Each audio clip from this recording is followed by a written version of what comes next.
அனைவருக்கும் இனிய வணக்கம். இது கதைப்போமா வித் ஆர்கே. தமிழ்நாட்டில் உள்ள தலை சிறந்த எழுத்தாளர்களுடைய தலை சிறந்த படைப்புகளை உங்களுக்கு அறிமுகப்படுத்துவதுதான் இந்த நிகழ்ச்சியினுடைய நோக்கமே. அந்த வகையில் எஸ் ராமகிருஷ்ணன் சார் எழுதியிருக்கிற ஒரு காதுள்ள ராஜா அப்படின்ற கதையை தான் இன்னைக்கு பார்க்க போகிறோம். அதாவது ஒரு தலைவன் என்பவன் ஒரு பாதையை உருவாக்கி அந்த பாதையில் தானும் நடந்து தன்னை சார்ந்த மக்களையும் நடக்க வைப்பவன் தான் தலைவன்னு சொல்லுவாங்க. தற்புகழ்ச்சியை மட்டும் விரும்பி கொண்டிருப்பவன் தலைவனாக இருக்க முடியாது அப்படின்ற ஒரு மிகப்பெரிய ஒரு கூற்று இருக்கலாம். அதை பேஸ் பண்ணி இந்த கதையை எஸ்ரா எழுதியிருப்பார். ஒரு நாடு, அந்த நாட்டில் இருக்கக்கூடிய ராஜாவுக்கு காதே கிடையாது. அந்த ராஜா பிறக்கும் போதே அவருக்கு காது கிடையாது. அதனால் யாராவது அவர்கிட்ட குறைகளை சொன்னாலோ இல்லை நாட்டில் இருக்கக்கூடிய வளர்ச்சியை பற்றி ஏதாவது சொன்னாலும் அந்த ராஜா கேட்கவே மாட்டார். ஏன்னா அவருக்கு காதே கிடையாது. அவருக்கு தோணுனதை செய்வார். அவருக்கு என்னெல்லாம் தோணுதோ அதெல்லாம் விசித்திரமான விஷயங்கள் எல்லாத்தையுமே அந்த ராஜா செஞ்சுக்கிட்டே இருப்பார். ஒரு நாள் தளபதியையும் மந்திரியும் கூப்பிட்றாரு. கூப்பிட்டு சொல்கிறாரு, இந்த நாட்டு மக்களுக்கு முதுகே இருக்கக்கூடாது. எல்லாருக்கும் ஒரு உடம்புல ஒவ்வொரு உறுப்பு இருக்குல்ல, கண் இருக்குது, மூக்கு இருக்குது, வாய் இருக்குது, வயிறு இருக்குது, இது எல்லாமே ஒரு வேலையை செய்யுது. ஆனால் இந்த முதுகு எந்த வேலையுமே செய்கிறது கிடையாது. முதுகு எதுக்கு ஒருத்தனுக்கு இருக்கணும்? இனி யாருக்குமே முதுகே இருக்கக்கூடாது. நாட்டு மக்களுக்கு முதுகை பூராத்தி உரிங்கன்னு ஒரு கட்டளையை பிறப்பிக்கிறார். இவங்களுக்கு என்னடா இது வித்தியாசமான ஒரு கட்டளையாக இருக்கேன்னு யோசிக்கிறாங்க. வேற வழி கிடையாது. ராஜா சொல்லிட்டாரேன்னு சொல்லி நாட்டில் இருக்கக்கூடிய அத்தனை பேர் மக்களையும் முதுகு பூரா உரிக்கணும்னு சொல்லி சவுக்கில் அடித்து பார்க்குறாங்க. என்னெல்லாமோ பண்ணி பார்க்குறாங்க. ஆனால் அத்தனை பேர் மக்களுடைய முதுகை உரிக்க முடியுமா? இந்த ராஜா என்னடா இவ்வளோ கொடுமைப்படுத்துகிறான்னு சொல்லி நாட்டு மக்கள்லாம் கொந்தளிக்கிறாங்க. யாராவது இந்த மாதிரி முதுகு உரிக்கிறோன்னு அவங்களோட சண்டை போடுறாங்க. நாட்டில் மிகப்பெரிய ஒரு புரட்சி ஏற்படுது. இது எதுவுமே அந்த ராஜாவுக்கு தெரியாமல் இருக்குது. இந்த ராஜா அரண்மனையிலே இருப்பார். யார் எது சொன்னாலும் அவர் காதும் கேட்காது. நாட்டில் ஒரு பெரிய புரட்சி உருவாகுது. நம்ம சொன்ன ஒரு முட்டாள்தனமான ஒரு கட்டளையினால் நாடே கொந்தளிச்சிட்டு இருக்குன்ற விஷயமே அந்த ராஜாவுக்கு தெரியலை. ஒரு 2 மாதம் ஆகுது. தளபதியையும் அமைச்சரையும் கூப்பிட்றாரு. என்னப்பா, நான் எல்லார் முதுகையும் உரிக்க சொன்னேனே, உரிச்சிட்டிங்களான்னு கேட்குறாரு.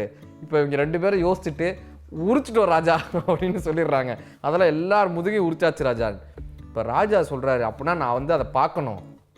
ஐயோ ராஜா, எல்லார் முதுகையும் உரிச்சிட்டோம். இந்த அரண்மனையில் இருக்கிறவங்களையும் உங்களையும் எங்களையும் தவிர இந்த நாட்டில் யாருக்குமே முதுகே கிடையாது. அதனால் நீங்கள் பார்த்தீங்கன்னா பயமாக இருக்கும். எலும்பெல்லாம் தெரியும், சதையெல்லாம் தெரியும், ரத்தமாக இருக்காங்க. அதெல்லாம் நீங்கள் வரவேணாம் ராஜான், நான் பார்ப்பேன்றாரு அந்த ராஜா. இப்போ வேறு வழியே இல்லாமல் அந்த ராஜா நாட்டு மக்களை போய் சந்திக்கிறதுக்காக போகிறாரு. நாட்டு மக்கள் எல்லாரும் ராஜாவின் மீது இருந்த கோபத்தின் காரணமாக அந்த ராஜாவை கல்லாலே அடித்து கொண்டுடுறாங்க. எந்த ஒரு தலைவனுக்கு காது கேட்காமல் இருக்கோ அந்த இடத்தில் ஒரு மிகப்பெரிய புரட்சியை உருவாகும்னு இந்த இடத்துல சொல்கிறாங்க. இப்போ அடுத்த ராஜா எப்படா தேர்ந்தெடுக்கிறதுன்னு யோசிக்கும் போது அமைச்சர் சொல்கிறாரு, இனி யாரடா தேர்ந்தெடுக்கலான்னு எல்லாரும் கேட்குறாங்க. எந்த ராஜாவுக்கு காது கேட்குமோ அந்த ராஜாவை தான்ப்பா நம்ம தலைவனாக தேர்ந்தெடுக்கணும்னு மக்கள்லாம் சொல்கிறாங்க. அமைச்சர் சொல்கிறாரு, என் பையன் இருக்கான், என் பையனுக்கு 2 காது இல்லை 3 காது இருக்குது. அதனால் 3 காது இருக்கிற என் பையனை நாட்டுக்கு ராஜாவாக்குவோன்னு அமைச்சர் சொல்கிறாரு. எல்லாரும் அதை ஒத்துக்கிறாங்க. 3 காது இருக்குப்பா இவனுக்கு அப்படின்னு அந்த பையனை அரசனாக்குறாங்க. இப்போ இந்த பையன் என்ன பண்ணுறான், முதல் காதின் மூலமாக நாட்டு மக்களினுடைய குறைகளை பூரா கேட்குறான். 2வது காதில் நல்லவங்க சொல்லக்கூடிய நல்ல விஷயங்களை கேட்குறான். 3வது காதில் அவனை பற்றி யாராவது புகழ்ந்தால் அந்த தற்புகழ்ச்சியை பற்றி கேட்க தொடங்குறான். இப்போ நாளாக நாளாக நாளாக என்ன ஆகுதுன்னா, நல்ல விஷயங்களை கேட்பதை தவிர்த்து நாட்டு மக்களினுடைய குறைகளை கேட்பதை தவிர்த்து தற்புகழ்ச்சியை மட்டுமே தொடர்ந்து 3 காதுகளும் கேட்டுக்கொண்டே வருகிறது. யாராவது அவனை புகழ்ந்தாங்கன்னா அந்த தற்புகழ்ச்சியை மட்டுமே கேட்டுக்கிட்டே இருப்பான். ஒரு கட்டத்தில் நாட்டு மக்களினுடைய குறை என்னன்னு தெரியல, எது நல்லதுன்னு தெரியல, நல்லது எதுன்னு தெரியாத இந்த ராஜாவும் வேணாம்னு மீண்டும் அங்கே புரட்சி உருவாகி அந்த ராஜாவையும் நாட்டை விட்டு நாடு கடத்துறாங்க. அவன் இவன்கிட்ட தப்பிச்சா போதும் நாட்டு ஓடி போயிடுறான். இப்போ இந்த நாட்டுக்கு ராஜாவே இல்லாமல் இருக்குது. காது கேட்குறவனை வச்சாலும் நல்லது செய்ய மாட்டான், 3 காது இருக்கிறவனை வச்சாலும் நல்லது செய்ய மாட்டான், காது கேட்காதுன்னு இப்போ என்னடா பண்ணுறதுன்னு எல்லாரும் ஒரு குழப்பத்தில் இருக்காங்க. அப்போ அந்த நாட்டுக்கு ஒரு குரு வரார்.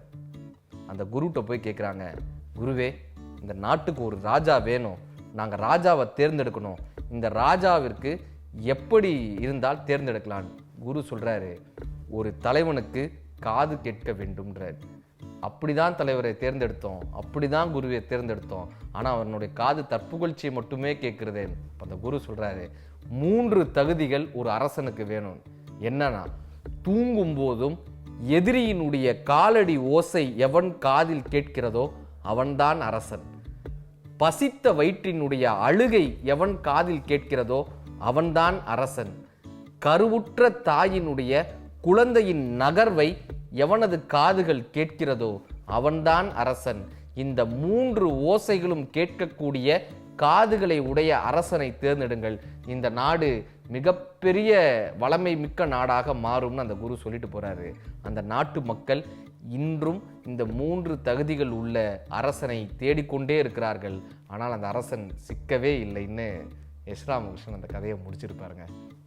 ஒரு தலைவன் என்பவன் இந்த 3 தகுதிகளையும், பசித்த வயிற்றினுடைய அழுகையும், கருவில் இருக்கக்கூடிய குழந்தையினுடைய நகர்வையும், தூக்கத்தில் கூட எதிரியின் காலடி ஓசையும் கேட்பவன் தான் தலைவன்னு இந்த கதையில சொல்லியிருப்பார். தற்புகழ்ச்சியை ஒரு தலைவனை தகர்க்கும்னு சொல்லியிருப்பார். மகாபாரதத்தில் ஒரு கதை வரும், இன்றைக்குள் ஜெயத்ரதனை கொல்வேன்னு அர்ஜுனன் சொல்லியிருப்பான். ஆனால் ஜெயத்ரதனை கொல்ல முடியாது. அந்த நேரத்தில் தர்மர் உள்ளர நுழைஞ்சு அர்ஜுனனை பார்த்து கேட்பாரு, நீ வச்சிருப்பது காண்டீபமா இல்லது வெறும் மூங்கிலான்னு கேட்பாரு. தன்னுடைய காண்டீபத்தை யாராவது குற்றம் சொன்னால் அவனை கொன்று விடுவேன்னு அர்ஜுனன் சபதம் எடுத்திருப்பான். இப்போ தன்னுடைய அண்ணனை எப்படி கொல்வதுன்னு தெரியாது நிற்கும் பொழுது காண்டீபத்தை பழிச்சிட்டான். நம்மளுடைய அண்ணனை எப்படி கொல்வதுன்னு தெரியாத போது கிருஷ்ணர் சொல்வார், உன் அண்ணனை கொல்ல வேண்டும், ஆனால் அவன் உயிர் போகக்கூடாது, அவ்வளவுதானே. எல்லோர் முன்னிலையும் உன் அண்ணனை புகழ்ந்து பேசுன்னு சொல்லுவார். அதே போல அண்ணனை புகழ்ந்து பேசுவான். எல்லார் முன்னாடியும் அண்ணனை புகழ்ந்து பேசுவான். ஒருவரை முகஸ்துதி செய்வது அவரை கொல்வதற்கு சமம்னு கிருஷ்ணர் சொல்வார். சரி, அண்ணனை நீ தப்பா பேசிட்டேன்னா உன்னைய நீயே தற்கொலை பண்ணிக்கணும். ஒரு பெரியவங்களை தப்பா பேசினா நீ உன்னை தற்கொலை பண்ணிக்கணுமே, நீ என்ன பண்ண போறன்னு கேட்கும்போது கிருஷ்ணர் அதற்கும் பதில் சொல்றாரு, உன்னை நீயே புகழ்ந்து கொள், தற்புகழ்ச்சியாக உன்னை நீயே புகழ்ந்து கொள், தற்புகழ்ச்சி தற்கொலைக்கு சமம்னு சொல்றாரு. அப்படி அர்ஜுனன் தன்னைத்தானே புகழ்ந்து கொள்கிறான், அது அவனையே தற்கொலை செய்ததாக சமம்னு பாரதத்தில் ஒரு கதை வருங்க. தன்னை அடுத்தவர்கள் மத்தியில் புகழ்ந்து கொள்வதும், தன்னை பற்றியே பேசிக்கொள்வதும், அடுத்தவர்கள் தன்னை புகழ்ந்தால் அதை கேட்டுக்கொண்டிருப்பதும் ஒரு தலைவனுக்கு அழகல்ல என்பதை எஸ். ராமகிருஷ்ணன் ஐயாவுடைய இந்த கதை சொல்லியிருக்கோம். முடிஞ்சால் அந்த கதையை படித்து பாருங்கள். மீண்டும் இதே போல் ஒரு சுவாரஸ்யமான கதையோடு உங்களை சந்திக்கும் வரை உங்களிடமிருந்து விடைபெறுவது ஆர்கே. நன்றி, வணக்கம்.